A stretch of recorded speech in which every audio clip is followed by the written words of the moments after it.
High school Amreli video lecture में आप सबनु स्वागत है। धोरण 8 विषय है सामाजिक विज्ञान। विषयांक है ईस्वीसन 1857 स्वातंत्र्य संग्राम। तो आज आपणे एना विषे वात करीशुं। હવે વિદ્યાર્થી મિત્રો, ભારતમાં આપણને ખબર છે કે યુરોપિયન પ્રજાના આગમન પછી અને જે અંગ્રેજ સરકાર છે એની નીતિ નીતિના પરિણામને લીધે ભારતની અંદર જે પરિસ્થિતિ ઉદ્ભવી હતી તેના કારણે લોકોની અંદર એક રોષ ઉભો થયો અને એ રોષના કારણે આપણે જોઈ શકીએ કે ઈસવીસન 1857 નો સંગ્રામ છે એ ઉદ્ભવ્યો હતો। તો આ સંગ્રામ છે એને ઉદ્ભવવાના કારણો વિશે વાત કરીએ તો સામાજિક અને ધાર્મિક કારણો। હવે આપણો દેશ છે એ રૂઢિચુસ્ત દેશ હતો, જૂની પુરાણી રીત રિવાજોની અંદર માનનારો દેશ હતો। હવે આપણા દેશની અંદર જે નવા સુધારાઓ જે ડેલાઉસી દ્વારા કરવામાં આવતા હતા એ સમયની અંદર લોકો છે એ જૂની પુરાણી જે રૂઢિઓ છે એને પકડીને બેઠા હતા, એટલે જે નવા સુધારાઓ છે એને એ લોકો એક અલગ રીતે જોતા હતા। તો સામાજિક અને ધાર્મિક સુધારાઓની અંદર આપણે જોઈએ તો સરકાર છે, અંગ્રેજ સરકારે એ નવા જે સુધારાઓ કરવા માંગતી હતી ત્યારે લોકો એવું માનતા હતા કે અંગ્રેજ સરકાર છે એ પરાણે આપણને ખ્રિસ્તી ધર્મ અંગીકાર કરાવીને આપણો જે આપણી સંસ્કૃતિ છે, આપણો હિન્દુ ધર્મ છે એને નાશ કરવા માંગે છે। એટલે એના કારણે પણ આ 1857 નો સંગ્રામ છે એ ઉદ્ભવ્યો હતો।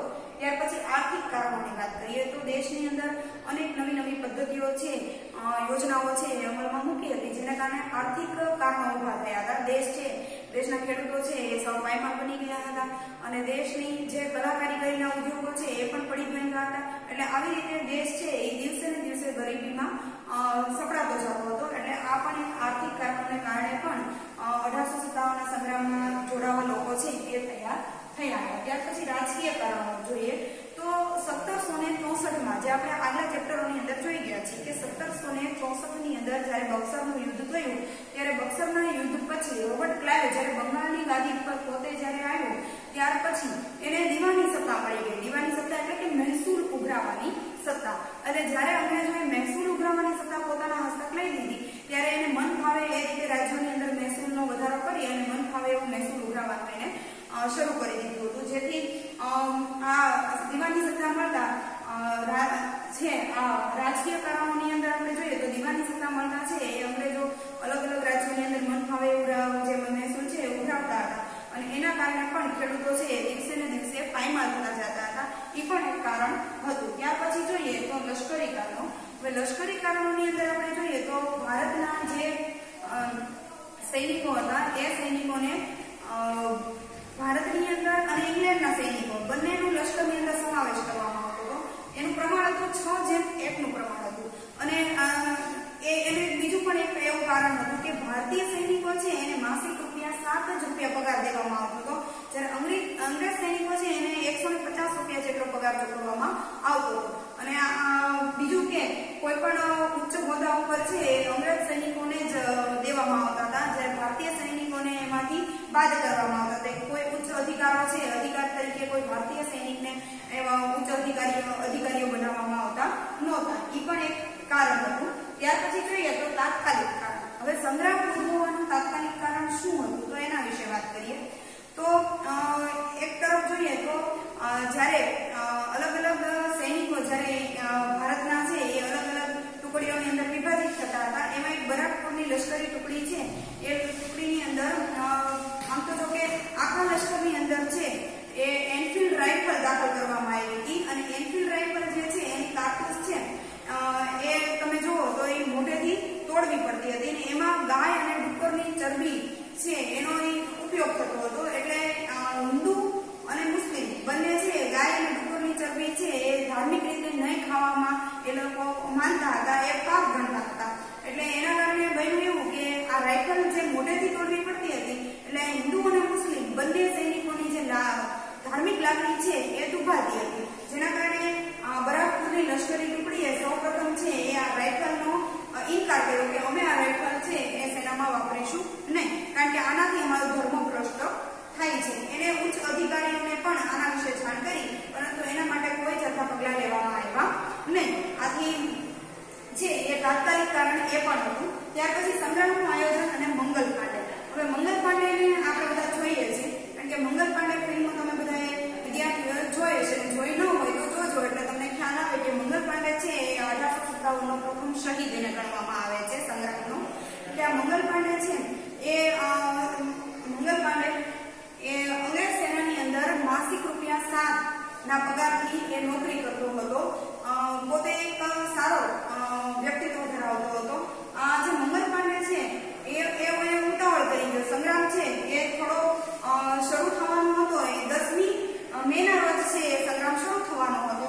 એના બદલે મંગલ પાંડે આના વિરુદ્ધમાં 29મી માર્ચે છે એને સંગ્રામ છે એ શરૂ કરી દીધો. કારણ કે 31મી તારીખ સુધી 31મી મે સુધી એ રાહ જોવામાં નહોતો માંગતો. કારણ કે 31મી મે છે એ આખા દેશની અંદર બ્રિટિશ ઈસ્ટ ઇન્ડિયા કંપનીની વિરુદ્ધ એક આખું આયોજન કર્યું હતું અને તે દિવસે લોકો બધા ભેગા મળી અને એનો વિરોધ કરવાના હતા. પરંતુ એમાં રાહ જોવામાં નહોતો માંગતો. એને બીજા એના મિત્રોને પણ કીધું કે તમે પણ મારી સાથે આવો. ત્યારે એના મિત્રો છે એ બધા 31મી માર્ચ સુધી એની મે સુધી એની રાહ જોવામાં એ લોકો માનતા હતા. પણ પોતે છે એ 29મી માર્ચના રોજ યુદ્ધ માટે તૈયાર થઈ ગયો. 24 વર્ષનો આ મંગલ પાંડે છે એ પોતે માથે તિલક લગાવી પોતાના જે સૈન્યના કપડામાં સજ્જ થઈ અને છે એ મેદાનમાં આવે છે. અને હ્યુસેન નામનો જે સેનાપતિ હોય છે અંગ્રેજ સૈનિકનો, એની સામે એ યુદ્ધ લલકારે છે કે અમે વારંવાર રજૂઆત કરવા છતાં અમારી કોઈ રજૂઆતો સાંભળતા નથી, એટલે અમે યુદ્ધ માટે એને લલકારે છે. હ્યુસેન છે એ બધા સૈનિકોને એને પકડી લેવાનો આદેશ આપે છે. પણ એક પણ હિન્દી સૈનિકો છે એને મંગલ પાંડેને પકડવા માટે તૈયાર થતા નથી. પરંતુ અંગ્રેજ સૈનિકોનો ઘેરો વધવાને કારણે મંગલ પાંડે છે એ ચારે બાજુથી ઘેરાઈ જાય છે. પછી પોતે જ એ આત્મવિલોપન એટલે કે પોતાની જ બંદૂકથી એ પોતે છે આત્મહત્યા કરી લે છે. શરૂઆતમાં એની ગોળીઓ છે એના શરીરને વીંધી નાખે છે. તાબડતોબ આ જે ઘાયલ થયેલો જે મંગલ પાંડે છે એને હોસ્પિટલની અંદર દાખલ કરવામાં આવે છે. અને એ હોસ્પિટલની અંદર છે એને એટલા માટે દાખલ કરવામાં આવે છે કે એને બચાવવા માટે નહીં, પણ 1857ના સંગ્રામની અંદર આગળનું આયોજન શું છે એ જાણવા માટે એને ફટાફટ છે હોસ્પિટલની અંદર દાખલ કરીને એને બચાવવાના પ્રયત્નો કરવામાં આવે છે. એ બચી પણ જાય છે. ત્યાર પછી આપણે જોઈએ તો 6 એપ્રિલના રોજ એના ઉપર અદાલતની અંદર એક નાટક શરૂ કરવામાં આવે છે અને એને પ્રશ્નો પૂછવામાં આવે છે કે આગળના 1857ના સંગ્રામના શું આગળનું જે કઈ તૈયારીઓ છે એના વિશે બધું પૂછવામાં આવે છે. પણ આ મંગલ પાંડે છે એક પણ શબ્દ છે એની માહિતી છે એ આપતો નથી. ત્યાર પછી 8 એપ્રિલે તો એને ફાંસીની સજા કરી દેવામાં આવે છે. આ મંગલ પાંડે છે એ 1857ના સંગ્રામનો એને આપણે પ્રથમ શહીદ ગણીએ છીએ. ત્યાર પછી 1857ના સંગ્રામના વ્યાપવાળા પ્રદેશો જોઈએ તો 1857નો સંગ્રામ છે એ સમયે આપણે જોઈએ તો કયા વિસ્તારોની અંદર કયા પ્રદેશોની અંદર એનો વ્યાપ વધ્યો હતો. તો જોઈએ તો દિલ્હી છે, કાનપુર છે, ઝાંસી, અયોધ્યા, નાગપુર, સતારા, બિહાર, ઇન્દોર, ગ્વાલિયર, અજમેર આવા પ્રદેશો છે એની અંદર આ 1857નો સંગ્રામ છે એ એના જે અવશેષો છે એ આપણને જોવા મળે છે. એટલે આ જે 1857નો સંગ્રામ છે એ આવા વિસ્તારોની અંદર થયો હતો. ત્યાર પછી સંગ્રામનો વ્યાપ અને એના આગેવાનો દિવસે ને દિવસે છે એ સંગ્રામના વ્યાપ અને કેવી રીતે થયો. તો પહેલા તો હું તમને એ કહું કે સંગ્રામની અંદર જોડાવા માટે ઘણા બધા લોકોનો ઉપયોગ કરવામાં આવ્યો હતો. મંદિરના પૂજારીઓ હોય, ખેપિયાઓ હોય, બોલિયાઓ હોય, એ બધાને ખૂબ જ સંગ્રામની અંદર ઉપયોગ થયો હતો. કારણ કે લોકોને સંગ્રામમાં જોડાવવું છે કે કેમ એ માટે રોટી અને કમળના ચિહ્નો છે એ મૂકવામાં આવ્યા હતા. આવા જે પૂજારીઓ છે, કોઈ ફેરિયાઓ છે, એને બધાને પસંદ કરવામાં આવ્યા હતા અને એ ગામડે ગામડે જઈ અને લોકોને એના વિશે વાત કરતા અને જે વ્યક્તિને આમાં જોડાવવું હોય એના માટે રોટી અને કમળ એવા ચિહ્નો આપીને લોકો છે એમાં જોડાતા હતા. એટલે બધા એવું માની લેવામાં હતું કે આ લોકો સંગ્રામમાં જોડાયા છે. તો હવે સંગ્રામનો વ્યાપ અને આગેવાનો આપણે વ્યાપ વિશે વાત કરી કે એટલા પ્રદેશોની અંદર એનો વ્યાપ થયો હતો. પણ આગળ પણ આપણે જોઈએ તો દિલ્હી અને બહાદુર શાહ ઝફર.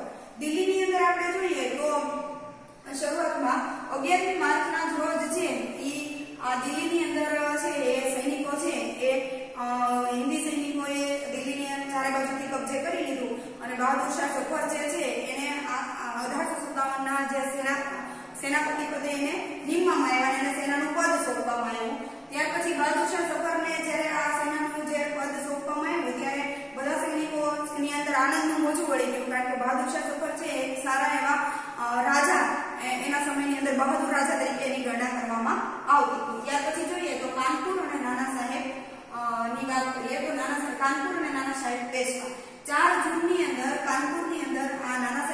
સુરત છે એને પણ પોતાના જે રાજ્ય છે એમાં 1857 નો સંગ્રામ શરૂ કર્યો અને આ કાનપુર છે એને અંગ્રેજોના હાથમાંથી એને છોડાવી લીધું હતું. ત્યાર પછી બિહાર અને કુંવરસી. બિહારની અંદર જોઈએ તો પટના અને જગદીશપુર જે છે એ આ સંગ્રામના મુખ્ય કેન્દ્રો રહ્યા હતા. આજે કુંવરસી છે એ ખૂબ જ નીડર રાજા તરીકેની ગણના કરવામાં આવતી હતી. આ કુંવરસી છે એ અંગ્રેજો સામે એટલી હદે લડ્યા હતા કે એક વખત જ્યારે એની જે પોતાની અંગ્રેજો સાથે લડતા લડતા પોતાના એક હાથ ઉપર એને ગોળી વાગી ગઈ અને એના હાથ જ્યારે ઘવાયો હતો ત્યારે પોતાનો જ હાથ એને પોતાની તલવારથી એને કાપી નાખ્યો હતો અને આવી રીતે છે એ અંગ્રેજો સામે લડી અને એને જીત છે એ મેળવી હતી. ત્યાર પછી ઝાંસી અને વિરાટના લક્ષ્મીબાઈ. તો આપણે ઝાંસીની તો લક્ષ્મીબાઈથી બધા વાકેફ જ છીએ. લક્ષ્મીબાઈ એ એવું વ્યક્તિત્વ છે કે 1857 ના સંગ્રામની અંદર આપણે જોઈએ તો સ્ત્રી હોવા છતાં પણ એક પુરુષ જેવું કામ છે એને કરી બતાવ્યું હતું.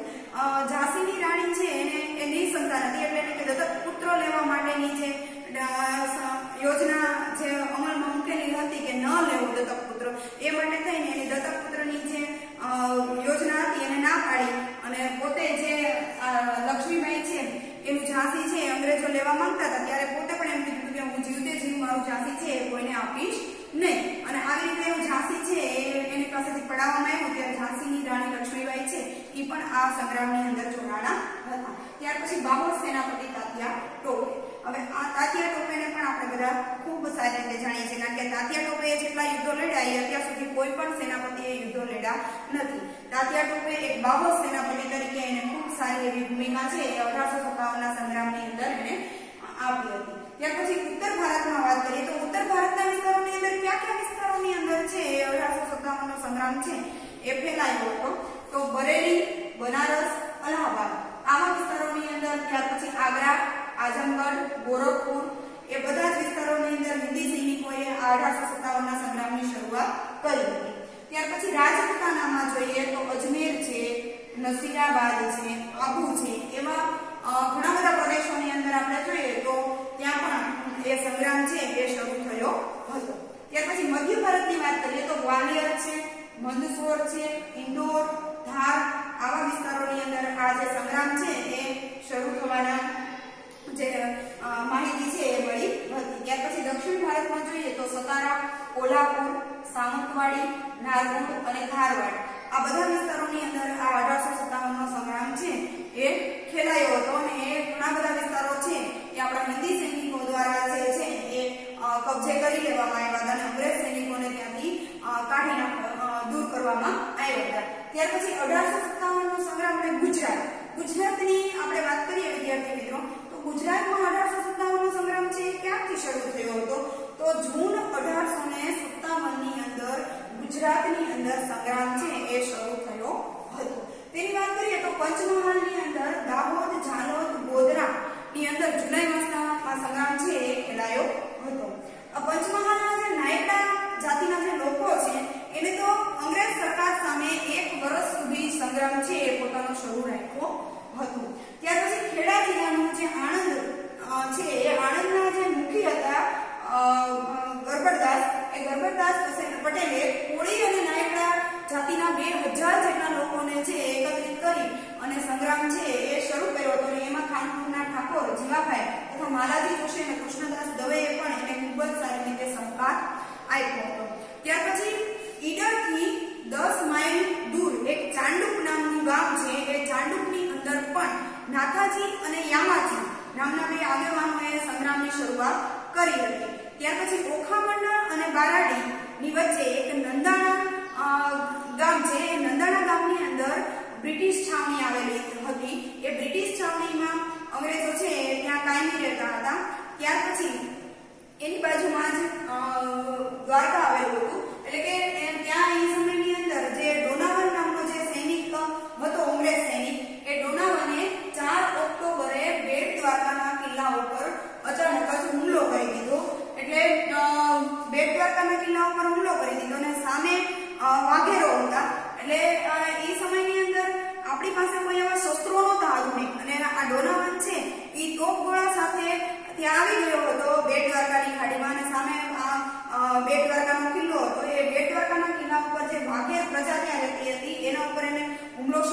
પદ્ધતિઓ અને તોપગોળાઓ છે એ અગનગોળાઓની રીતે એ વરસાવવા માંડ્યો ત્યારે વાઘેર સ્ત્રીઓએ એક સારામાં સારો રસ્તો કાઢ્યો હતો એ સમયની અંદર અને એને પોતાના જે એ વાઘેર પુરુષો હતા એને એમ કીધું કે તમે એના જે સૈનિકો છે એની સાથે લડત તમે ચાલુ રાખો, અમે આ તોપગોળાને જીવવાનું કાર્ય છે એ સંભાળી લઈએ।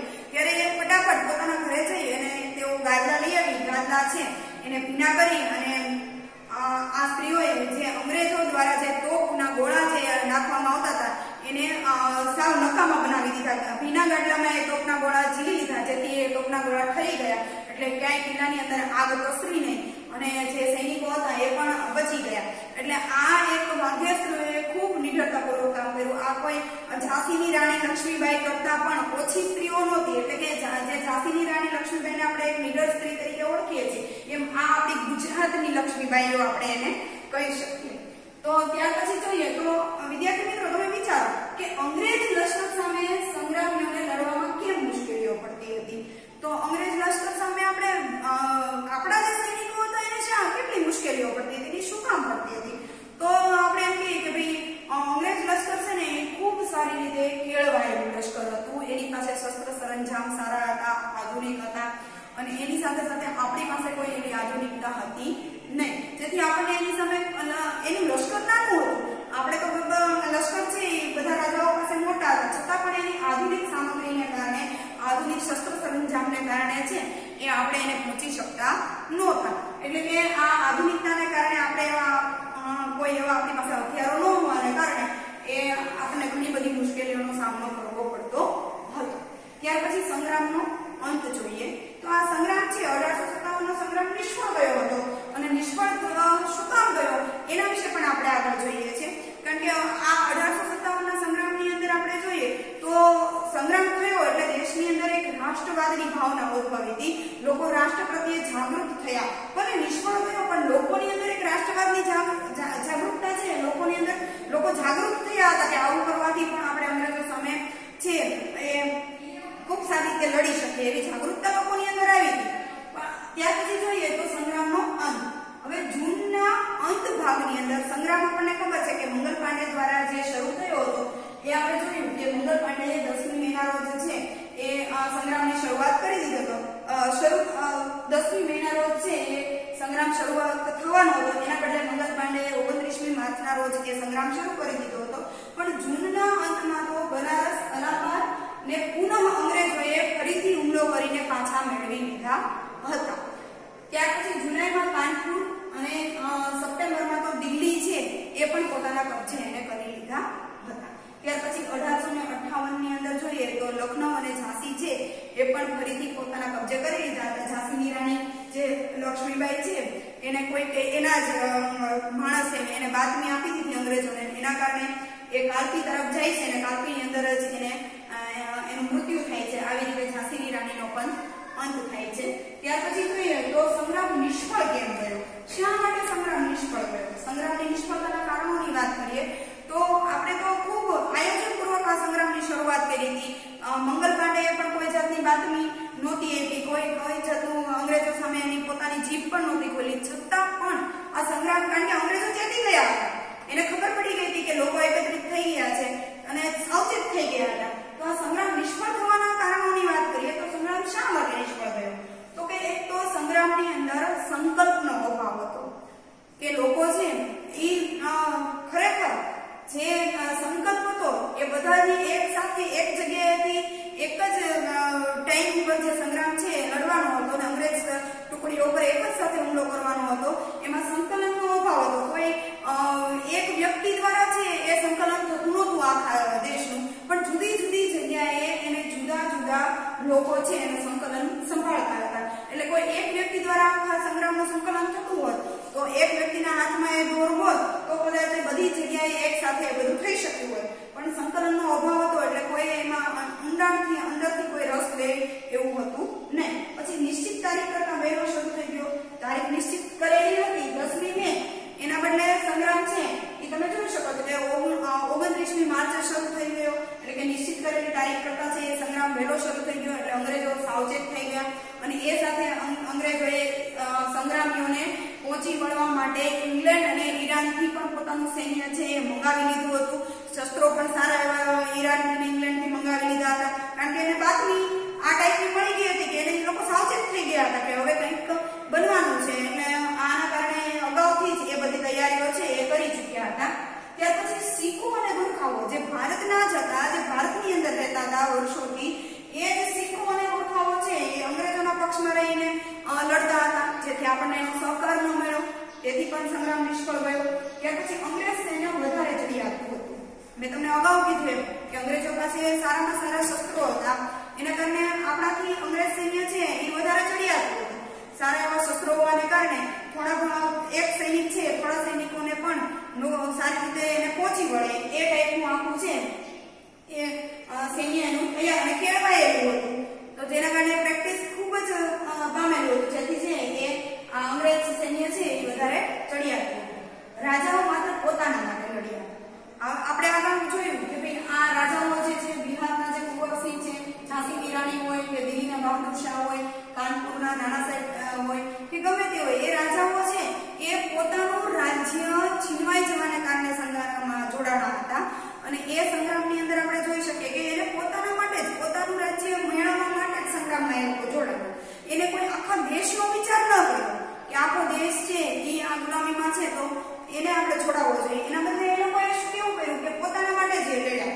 આગળ આખા દેશ માટે લડવાની એને હિંમત ન કરી. એનું રાજ્ય મળી ગયું, બસ એને રાજ્ય મેળવવા માટે જ એ સંગ્રામમાં જોડાણા હતા.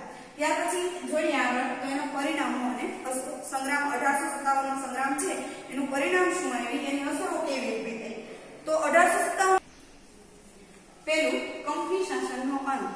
તો કંપની શાસનનો અંત કેવી રીતે આવ્યો, તો કંપની ભલે ભારતની અંદર આપણે જોઈએ કે ભલે સંગ્રામ નિષ્ફળ ગયો, પણ ભારતની અંદર યુગ પરિવર્તક પરિણામો આવ્યા જેની અસરો છે ભારત ઉપર થઈ. તો પહેલું એમાં આપણે જોયું કે કંપની શાસનનો અંત. કંપની છે એ કોઈ એક શાસન હેઠળ આવવાને બદલે સીધા છે બ્રિટિશ તાજ નીચે આવી ગઈ. ત્યાર પછી છે એ ભારત સીધું બ્રિટિશ તાજ નીચે આવી ગયું કંપની શાસનના અંતમાંથી. ત્યાર પછી આંતરિક દખલગીરી બંધ કરવાનું કારણ, જે રાજ્યો છે આંતરિક દખલગીરી કરતા હતા એના બદલે છે એ દખલગીરી છે એ બંધ કરી દીધી.